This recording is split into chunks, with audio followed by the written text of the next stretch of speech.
हमने डीएफए में भी अपनी गाय एक लगाई थी जी 62 लीटर के नियर उसका दूध था। जी जी। तो 4 था, साथ में सेल परचेज हुआ 2018 से हमारा अच्छा काम चला। अच्छा। तो 4-5 साल से सेल परचेज का भी काम हो रहा है। तो इसलिए पंजाब हब बना हुआ है। पंजाब का जो एनिमल चाहे आप, क्योंकि हमारे 48 डिग्री 50 1960 से ठीक है जी, जिससे मैंने ब्रीडिंग जहाँ से मैंने गाय खरीदी है उन्होंने 1992 में हमारा टोटल 1.5 एकड़ हो जाएगा बाद में। अभी तो हमारा एरिया जो हम मतलब कि गाय लेनी भी हुई अप्रैल और मई में, वो कम गाय खरीदे। अच्छा। जब एकदम गर्मी शुरू होती है तो गाय को दिक्कत आती है। अच्छा। हमारी 60 प्लस चली गई थी। अच्छा। तो हमने अलग टाइम में निकाल लिया था उनको। अच्छा, उनको अलग कर दिया था। उनको अलग करके उनकी स्पेशल। दोस्तों मैं प्रिंस और आप देख रहे हैं नई कृषि दर्पण यूट्यूब चैनल। तो दोस्तों आज मैं हूं पंजाब के लुधियाना जिले के अजीत डेयरी फार्म पे, जो कि बंगा नवा शहर में है और काफी शानदार डेयरी फार्म है। इनके यहाँ काफी ब्रीड पर काम हो रहा है। हम प्रयास करते हैं कि डेयरी फार्म में सफल हो, लेकिन सफल होने का मंत्र आखिर क्या है ये हम नहीं जानते हैं। तो आज के वीडियो में हम ये सीखने वाले कि आखिर ये 60 लीटर 65 लीटर 40 लीटर हमेशा कैसे रखते हैं, इनका क्या राज है रखने का। बहुत सारी चीजें इनका। पूरे पंजाब का एक सिस्टम मैं बता दूं आपको कि कम पशु में ज्यादा का ज्यादा प्रोडक्शन है। मात्र 22 पशु का मैं बता दूं मिल्किंग में है वो, लेकिन 750 लीटर दूध का प्रोडक्शन है। तो बहुत सारी चीजें मैं आपको वीडियो में दिखाने वाला हूं। इनका ब्रीड की बात करेंगे तो ब्रीड काफी हर एक पशु को आप देखेंगे तो काफी मतलब कि जबरदस्त है। तो हर एक चीज हम वीडियो में जानकारी लेने वाले हैं यहाँ के ऑनर से। उसके पहले मैं आप सभी से रिक्वेस्ट करूंगा कि आप हमारे चैनल पर हैं तो प्लीज सब्सक्राइब कर लेंगे, साथ में बेल आइकन का बटन को प्रेस कर लेंगे ताकि जब भी इस तरह का वीडियो बना तो आपको अपडेट जो मिलता रहे। तो आइए हम सर से बहुत बहुत स्वागत है सर हमारे यूट्यूब चैनल पर। जी भाई, आपका भी बहुत बहुत स्वागत है जी हमारे अजीत डेयरी फार्म पे आने के लिए। जी जी, सबसे पहले आप अपना इंट्रोडक्शन दे देंगे। भाई हमारा डेयरी फार्म का नाम है ये अजीत डेयरी फार्म। जी जी। मेरा नाम चरणजीत सिंह है। अच्छा अच्छा। और ये हमारा फार्म है, खुद का फार्म है जी। अच्छा अच्छा। और सारे एनिमल्स तो जितने ब्रीडिंग वाले रख रखे हैं जी जी, ज्यादातर इनमें सारे फर्स्ट टाइम मर्सी हैं। तो हमारा उधर बड़ा शेड भी डल रहा है। अच्छा अच्छा। आने वाले 2-3 महीने में पूरा हो जाएगा जी। और बाकी आपको पता है हमारा ज्यादा काम सेल परचेज का है जी बिल्कुल। कई लोगों को वहम होता था कि पता नहीं गाय का अकेला बिक्री का ही काम है, पता नहीं दूध निकलता नहीं है। जी जी जी। तो आप देख सकते हो कि हमारा फार्म, मैं मुंह से नहीं कहना चाहूंगा, पहला पंजाब का या इंडिया का फार्म होगा जो सेल परचेज का काम करता है, चाहे वो 500 बंदा करता हो इंडिया में या पंजाब में। जी जी। लेकिन किसी ने 50-55 लीटर भी कभी दूध निकाल के कभी कंपटीशन ने दिखाया होगा। अच्छा। तो हमने डीएफए में भी अपनी गाय एक लगाई थी 62 लीटर के नियर उसका दूध था। जी जी। तो 4 था वो हरियाणा कंपटीशन में। अच्छा अच्छा। ऑल इंडिया होता है। और पीडीएफए में भी हमारी गाय 64 लीटर दूध निकाला था। अच्छा। और वो ब्रीड में भी 4th नंबर पे आई थी जी। तो बाकी जो इतने भी एनिमल्स हैं आगे भी जो हम अपना भी फार्म डालना चाहेंगे वो भी ब्रीडिंग वाले हैं। किसी को एनिमल्स चाहिए होते हैं, हमारा सेल परचेज का भी काम है। जी जी जी। तो सिर्फ काम हम ब्रीडिंग का ही करते हैं। तो हमारे पास है मंडी का एनिमल या छोटे मोटे एनिमल नहीं होते, जिसने कई चीजें फार्म में सक्सेस होना है वो हमारे से कभी भी कांटेक्ट कर सकते हैं, तो उसकी पूरी हेल्प की जाएगी। तो सबसे पहले सवाल होगा भैया कि अपनी जर्नी के बारे में बताएंगे कि आप कैसे शुरुआत किए थे और आज यहाँ पर कैसे आए, इसके बारे में बताएंगे। कितनी मेहनत करनी पड़ी भाई? 2015 में पहले फार्म डाला था। अच्छा। अब इतनी नॉलेज नहीं थी हमको जी। तो पहले फार्म डाला था तो थोड़ा मान के चलो कि नॉलेज कम थी। तो उसकी वजह से फिर 2017-18 से हम फार्म भी एक तरह का कर रहे हैं, लेकिन साथ में सेल परचेज हुआ 2018 से हमारा अच्छा काम चला। अच्छा। तो 4-5 साल से सेल परचेज का भी काम हो रहा है। तो इस लाइन में हमारे को 7 से 8 साल मेरे को ही हो गए हैं जी। अच्छा। तो शुरुआत में मतलब कैसी पशु रखते थे, कितने लीटर वाली? देखिए पहले पशु हमारे पास तब भी हमारे पास अच्छे थे। अच्छा। तब भी 35-40 लीटर वाली गाय थी, लेकिन तब और अभी में ये फर्क आ गया है। अभी आर्डर थोड़े फिक्स हो गए हैं गाय। अच्छा अच्छा। ठीक है जी। पहले गाय का बड़ा आर्डर होता था। तो अभी जो फर्स्ट टाइमर बछड़ियां आ रही हैं उनके ऐसे आर्डर हैं कि अगर वो 5वें ब्यात में जाएगी, जो आज से 7-8 साल पहले गाय थी वो पहले ब्यात में उतना बड़ा आर्डर कर लेती थी तो मास्टाइटिस की दिक्कत भी आती थी।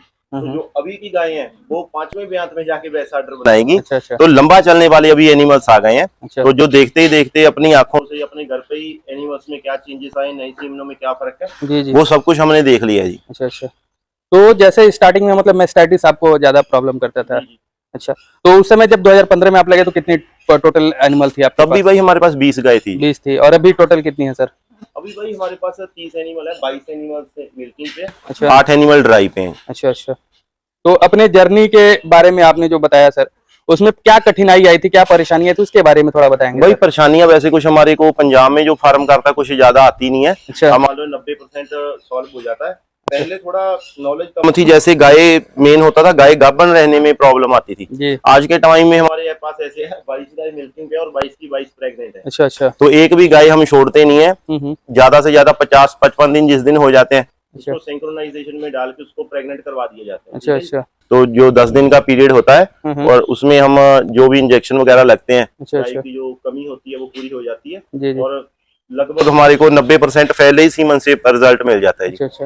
तो आप ब्रीडिंग पर कार्य करते हैं भैया, तो सबसे बड़ी बात है ब्रीडिंग में मतलब क्या ध्यान देना पड़ता है, कैसे आखिर हम शुरुआत कर सकते हैं ब्रीडिंग का कार्य को? भाई देखिए, ब्रीडिंग को तो आप समझ लो बहुत ये एक ऐसा समझ लो कि बहुत साल लग जाता है ब्रीडिंग को समझने के लिए। अच्छा। तो लेकिन दूध पे आसानी से पहुंचा जा सकता है 35-40 लीटर तक। अच्छा। अगर आप शुरुआत में अच्छे एनिमल ले लोगे और अच्छे सीमन लगवाते जाओ तो अब आप अपने पास अपनी ब्रीडिंग कर सकते हो। अगर आपको कई लोग होते हैं कि इस सीमन की चाहिए उस सीमन की चाहिए, देखो सीमन सारे अच्छे ही हैं। अच्छा। जो भी इम्पोर्टेड सीमन आते हैं 2-3 सीमनों के नाम मशहूर कर रखे हैं, लेकिन 100-150 सीमन ऐसा होगा जिसका रिजल्ट बिल्कुल प्रॉपर है। अच्छा। ठीक है जी। जो हम चाहते हैं सीमन अलग अलग जेल इसलिए होते हैं ताकि जैसे किसी गाय में कमी हो। कई बार गाय 45 लीटर भी दूध दे देती है पहले ब्यांत में, लेकिन उसके थन थोड़े लंबे हो जाते हैं। अच्छा। जिसको पेंसिल थन बोल देते हैं, उसको हम वैसा सीमन लगवाते हैं कि उसका थन छोटा हो जाए। अच्छा। अगर जिसने फार्म कामयाब होना है उसको थन छोटे चाहिए तो गाय प्योरिटी में आती रहती है। अच्छा। ठीक है। तो सीमन वैसा चूज करना पड़ता है, जैसे कई गाय पतली होती है जी जी, तो गाय को जो मर्जी खिलाते रहो वो अपना शरीर ही नहीं भर पाती जी जी। तो ऐसा सीमन लगवाया जाता है कि जिसके बच्चे अच्छे आए, तगड़े आए। ठीक है। जो गाय में कमी होगी उसके हिसाब से हमने सीमन डलवाए। किसी के पीछे लग के कि उसने जे सीमन लगवा दिया, डेनमार्क का लगा दिया, जा एवीएस का लगा दिया, कि उसके पीछे होके ना लगाओ। अपनी गाय में पहले कमी देखो कि जैसे कई गायों में होता है कि अडर भी अच्छा है लेकिन उसमें दूध नहीं उतना होता, तो उसमें दूध वाला सीमन लगवा दो। अच्छा। ठीक है जी। अगर गाय में पहले ही दूध है आपके पास 30 लीटर दे रही है, 28 दे रही है, 32 दे रही है, तो आप कोई भी सीमन लगवा सकते हो। ठीक है। सीमन आपको चूज करना पड़ेगा। अगर तो आपने मिल्क को उठाना है तो आप वो बोले ऐसे हैं कि आपको जिसके पास नॉलेज है कि वो देख के कि ये इसके बछड़ियां ऐसे आएंगी आगे तो इसमें वो सुधार होगा तो सीमन वैसा लगेगा। अच्छा। अगर किसी गाय में सारी ही क्वालिटी तो वो प्योरिटी होती जाएगी। अगर पहले ही गाय अच्छी ब्रीड की है, 40-45 लीटर दे रही है फिक्स अडर के साथ, तो आपको भी पता है तो फिर तो हम और ब्रीड इंप्रूव करते जाएंगे। ठीक है। अच्छा। पहले स्टेप होना चाहिए दूध तक पहुंचना होगा, जो कि मेरे हिसाब से अगर किसी ने नया फार्म डालना है 10, 15, 20, 25 लीटर वाली लेके कोई फायदा नहीं है। थोड़े टाइम डर लगता है बंदे को कि 40-35 वाली दिक्कत देती है और देती भी है। चाहे आप 25 लीटर नया पशु लेके आओगे, चाहे 25 लीटर वाला है, 30 वाला है, 40 वाला है, चाहे 50 वाला है, उसने एक बार आपके घर में आके एक बार सेट हो गया तो आपको कभी एनिमल्स की प्रॉब्लम नहीं आएगी। अच्छा। ठीक है जी। एक बार तो एनिमल्स, लेकिन ये हो जाता है जैसे कई बार ज्यादा ही गर्म मौसम है तो जैसे, लेकिन जो पंजाब का आपको मैं एनवायरनमेंट बताना चाहूंगा, पंजाब में गर्मी भी 6 महीने बहुत ज्यादा पड़ती है। अच्छा। और 6 महीने ठंड भी बहुत ज्यादा पड़ती है। जी जी। तो इसलिए पंजाब हब बना हुआ है। पंजाब का जो एनिमल चाहे आप, क्योंकि हमारे 48 डिग्री 50 डिग्री तक भी टेम्परेचर रहता है। ठीक है जी। और अगर जहां से कोई एनिमल्स लेके जाएगा गर्मी वाले एरिया में, चाहे 45 हो शायद, तो गर्मी में दिक्कत नहीं आती। अच्छा। ठीक है जी। अगर कुछ ज्यादा सर्दी भी हमारे 6 महीने इतनी पड़ती है तो आप बात छोड़ दो, तो बहुत ज्यादा सर्दी भी पड़ती है। तो पंजाब का जो एनिमल्स होगा कहीं भी ले जाओ इंडिया के किसी, चाहे कितनी भी बर्फ गिरती हो, चाहे कितनी भी गर्मी हो, वो सेटिंग हो जाती है उसकी, क्योंकि इसने पंजाब की जो गायें या बछड़ियां जैसे तैयार, इन्होंने दोनों मौसम देख रखे हो। अच्छा अच्छा।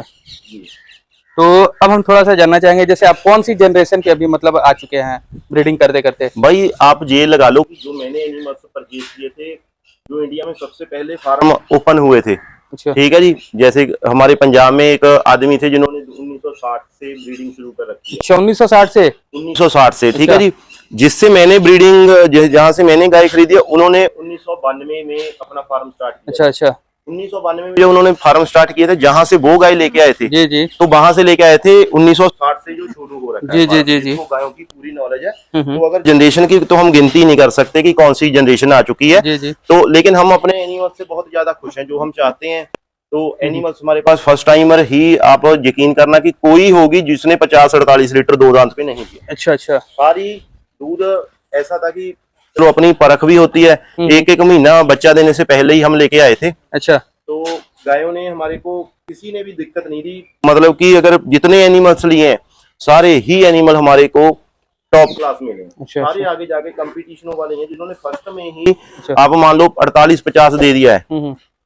तो कोई भी एनिमल हमारा ऐसे ही जाके 3-4 बछड़ियां जिन्होंने 38-40 दिया है। बहुत ज्यादा फर्स्ट टाइमर थी जिन्होंने 48, 45, 50, 52 लीटर तक भी हमारे पास मिल्क दिया है। अच्छा, फर्स्ट टाइम में अच्छा 2 दांत में, अभी भी 2 दांत है लगभग, ज्यादातर बछड़ियां सारी। अच्छा। बच्चा दिए को 8-8 महीने हो गए हैं, अभी भी एवरेज मान लो कि अभी 20 दिन से हमने 3 टाइम मिल्किंग स्टार्ट कर रखी है। अच्छा अच्छा, ठीक है जी, क्योंकि अभी गर्मी का स्ट्रेस थोड़ा बढ़ रहा है, तो जो गाय ज्यादा 40 लीटर दूध एक दिन का एवरेज दे रही है हमको, अगर 2 टाइम उसको निकालेंगे तो थोड़ा दूध जब कम हो जाता है 34-35 पे आ गया, जब हमने 3 टाइम स्टार्ट करी तो हमारी एवरेज भी वहीं पे आ गई और एनिमल्स हांफते नहीं है हमारे।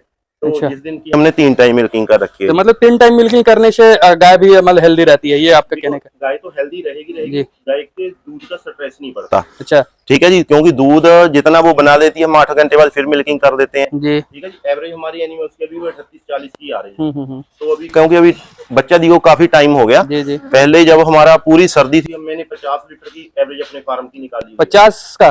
बिल्कुल 50 लीटर की मेरे पास पूरे फार्म की एवरेज थी। अच्छा, ठीक है जी। तो जो ड्राई गाय हैं उनको निकाल के 22 गाय मिल्किंग पे थी, काफी अच्छा हमारे पास 50-51 लीटर की मैंने एवरेज ले रखी है, जिसमें से कम 22 एनिमल्स में से 17 एनिमल फर्स्ट टाइमर है। अच्छा। तो जो सेकंड टाइमर है वो सारी 60 से प्लस गई हैं अपनी, 60-65 लीटर। अच्छा। तो जो थर्ड में जाके उम्मीद है कि अच्छा रिकॉर्ड बनाएंगे। अच्छा, मतलब इस बार पीडीएफए में ज्वाइन करेंगे तो अच्छे रिकॉर्ड। बिल्कुल बिल्कुल, जैसे अभी जो गायों पे हमारे को 3-4 गाय पे ज्यादा उम्मीद है वो अच्छे टाइम पे बच्चा दे रखी है। अच्छा अच्छा, देंगी, जिनका हमने आंखों से हाथों से दूध निकाल लिया है। अच्छा। किसी का 65 लीटर 67 लीटर सेकंड में 60 प्लस सेकंड में दिया है, तो उन पे थोड़ी उम्मीद रहती है। अच्छा। बाकी गाय के ऊपर है, बच्चा देने पे जेर वगैरह प्रॉपर पड़ जाए तो उनकी जो ट्रांजिशन बनाएंगे और ड्राई अच्छे करेंगे तो उम्मीद है रहती है हर एनिमल पे। तो सर थोड़ा सा मैं आपके फार्म का एरिया पर जानना चाहूंगा कि आपका फार्म कितने एरिया में अभी है? जैसे पहले यही था स्टार्टिंग में या ये बाद में बना? ये अभी हमने सिर्फ 10 महीना होया होगा। अच्छा, 10 महीना पहले? 10 महीने पहले ये सेटअप किया था। अच्छा। जो हमारा सेल परचेज वाला साथ में शेड है, आपने देखा होगा वो? बिल्कुल बिल्कुल। तो वो हमारा मेन सेल परचेज के लिए, और इस तरफ नया फार्म हमारा जो डल रहा है वो 1.5 का है, तो वो भी जल्दी 2-3 महीने में बन के तैयार हो जाएगा। अच्छा। तो इसकी एरिया कितनी है सर? जैसे आपका सेल परचेज वाले का मतलब एरिया कितना है सर? देखिए हमारा अगर टोटल बात करें, जो सारा वैसे ही उधर भी शेड डल रही हैं जी जी, तो हमारा टोटल 1.5 एकड़ हो जाएगा बाद में जी। अभी तो हमारा एरिया जी हम मतलब कि 1 एकड़ में 8 कनाल बोलते हैं हमारे जहाँ। अच्छा अच्छा। तो कम से कम हमारा जो अभी सेल परचेस वाला और जो जे एरिया है लगभग जे 3 कनाल जगह में होगा जी। अच्छा, 3 कनाल बोले तो मतलब एकड़ में अगर बोले तो कितने? एकड़ में देखिए जी 8 कनाल होते हैं जी हमारे। अच्छा। और उसमें से 3 कनाल में तो हमारा 2 शेड है जी। अच्छा, ठीक है जी। और उधर पूरा 1 एकड़ है जहाँ पे हमारा फार्म बन रहा है जी। अच्छा, तो अब ये हम जानना चाहते हैं जैसे इस तरह का अगर कोई स्ट्रक्चर बना तो कितना खर्चा अगर आ जाएगा सर, अगर देखा जाए तो? देखिए सर, मैंने वैसे आप ऊपर दिखाना, मैंने कोई ज्यादा खर्चा नहीं। हाइट मतलब कितनी आपने? हाइट मैंने रख रखी है जी जो लगभग 18 से 19 फीट है। अच्छा जी, तो ये आपका मतलब सिटिंग एरिया कितना है पशुओं के लिए? ये सिटिंग एरिया जो होगा इस तरफ को 30 फीट है जी। अच्छा। और लंबे 65 फीट लंबा होगा जी। अच्छा, और वो जो फीडिंग एरिया है वो कितना मतलब जगह कितना में? एरिया हमारा 52 से 55 फीट है जी। अच्छा, 52 से 55, जहाँ पे लॉक सिस्टम लगा हुआ है। अच्छा अच्छा। तो गाय को अगर हमने जैसे खुली गाय रख रखी है, हम कोई गाय बांधते नहीं है, अपनी मर्जी से दोनों तरफ पानी पीती हैं, वो भी आपको दिखाएंगे। अच्छा। ऑटोमेटिक उनमें पानी आता रहता है जी जी। तो इस बार मान के चलो कि हमारा जो जहाँ पे गाय थोड़ा टाइम रहेंगी फिर बाद में बड़े शेड में अच्छा कर दी जाएंगी जी जी। जिसने भी शुरुआत में थोड़े एनिमल रखने तो कम खर्चा करे, हमारा जहाँ पे 8 से 9 लाख रुपया हमारा खर्चा आया था ये पूरे बनाने में। बिल्कुल बिल्कुल, अच्छा। पूरा बनाने में पूरा 8 से 9 लाख में आपका स्ट्रक्चर मतलब? बिल्कुल जी बिल्कुल। तो अभी आप मतलब 2015 से कर रहे हैं सर जी। तो सबसे ज्यादा प्रॉब्लम मतलब किस सीजन में आता है पशुओं के साथ में, और किस तरह का प्रॉब्लम आता है? देखिए अगर जो एचएफ की बात करें तो 4 महीने जो गर्मी के होते हैं इसमें ज्यादा दिक्कत आती है। जब एकदम सर्दी से गर्मी में गाय एंटर होती है अप्रैल महीना, अच्छा, मई, जून, अच्छा, जुलाई, अगस्त, अच्छा, ये 4-5 महीने होते हैं। ज्यादा दिक्कत मैंने जो मेरा एक्सपीरियंस है, जब गाय अप्रैल स्टार्ट होता है तब बहुत ज्यादा दिक्कत में आती है, क्योंकि सर्दी से निकल के ही एकदम गर्मी आ जाती है। ठीक है, तब सबसे ज्यादा दिक्कत आती है। जब एक बार गाय सेट हो जाती है 40-42 डिग्री 45 डिग्री में, फिर कोई ज्यादा प्रॉब्लम नहीं फेस करनी पड़ती। अच्छा, तो ये अप्रैल और मई में बहुत ज्यादा मैंने काफी सालों से देखा है। अगर किसी ने गाय लेनी भी हुई अप्रैल और मई में, वो कम गाय खरीदे। अच्छा। जब एकदम गर्मी शुरू होती है तो गाय को दिक्कत आती है। अच्छा अच्छा, तो किस तरह की दिक्कत आती है सर देखा जाए तो? अगर देखिए गाय खाना पीना बिल्कुल कम कर जाती है, आधा कर जाती है। अगर उसमें अगर हम ट्रांसपोर्ट करवाएं गाय का, या फिर तो गाय बहुत ज्यादा स्ट्रेस में आ जाती है, थलेरिया वगैरह का काफी चांस रहता है। अच्छा, तो ये चीजें होती है गाय को, और तो कोई नहीं। वैसे इनके सारे ऑलरेडी इंजेक्शन बने हुए हैं जी। अच्छा। अगर नॉलेज हो तो कुछ भी नहीं है।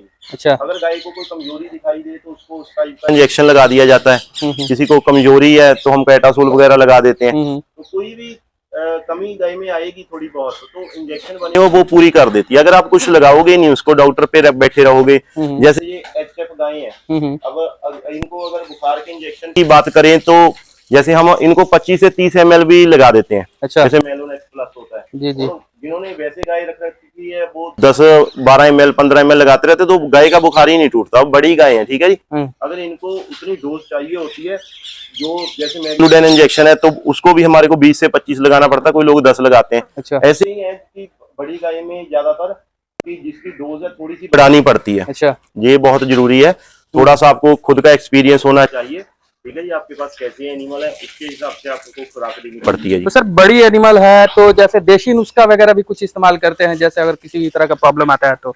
नहीं सर, देखिए वैसे अगर वैक्सीन की बात करें, जो तो हमारे बीमारियों के वैक्सीन है वो तो हम लगाते ही हैं जी। लेकिन अगर कहेंगे कि कोई जैसे कोई एनिमल ऐसे होते हैं, जैसे इस बार मेरी 4 गाय थी, कम से कम 4 गाय हमारी 60 प्लस के लिए थी। अच्छा, तो हमने अलग पैन में निकाल लिया था उनको। अच्छा, उनको अलग कर दिया, उनको अलग करके उनकी स्पेशल फीडिंग शुरू कर दी गई। अच्छा, क्योंकि आप 40 लीटर 42 लीटर वाली को फिर और 60-65 लीटर वाली में कोई अंतर आएगा तो वही उनकी खुराक खाती रहेंगी। अगर कोई ज्यादा एनिमल्स दिखता है कि ये अच्छा कर सकता है तो उसको साइड में निकाल दिया जाता है, उसकी फीडिंग भी बढ़ा दी जाती है और उसकी केयर भी बढ़ा दी जाती है। अच्छा, तो जनरली सर आपके यहाँ जो गाय हैं, आप कितने दिन में इनको सीमन वगैरह या बुल से एआई कराते हैं, कितने दिनों में सर? देखो जब सर बच्चा दे देती हैं हम, देखो पहले तो जेर की जब गाय ने बच्चा दे दिया जी जी जी, तो जेर वगैरह प्रॉपर डालनी चाहिए। और उसके बाद तो मेन होता है कि जो 9 से 10 दिन जब हो जाते हैं जी तो जी, गाय को 5 ml कैप्सूल लगा दिया जाता है। हाँ, जिससे थोड़ा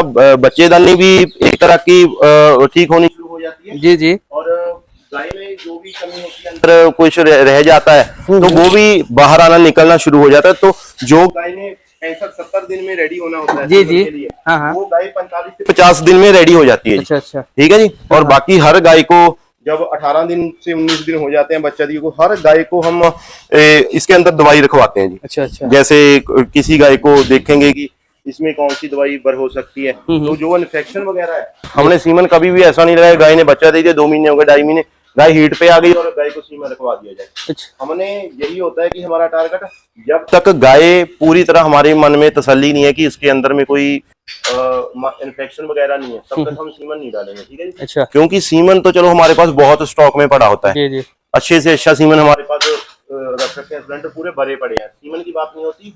क्योंकि जो 1 महीना 1.5 महीना ज्यादा फिर रिपीट करेगी तो दिक्कत आती है। अच्छा अच्छा, तो गाय का हमने जो ब्यांत लेना होता है ज्यादातर 7 महीने 8 महीने में सारा जो कि बच्चा दे दे, जैसे 10वें महीने से चालू हो जाएगी काविंग और जाके मार्च तक बच्चा दे देंगे। अच्छा अच्छा, तो 10वें महीने से काविंग शुरू करके मार्च तक पूरा खत्म करा देते हैं? बिल्कुल बिल्कुल। उसी बीच में मतलब एआई वगैरह सब कुछ होते रहते हैं। उसके बाद जैसे कोई गाय हमारी तो इस बार सारी प्रेग्नेंट है, कोई 1-2 रह भी जाती तो हम उसको प्रेग्नेंट नहीं करवाते। अच्छा, क्योंकि बड़ी गाय है, गर्मी में इसका कोई दूसरा ब्यांत लेने का मतलब नहीं है।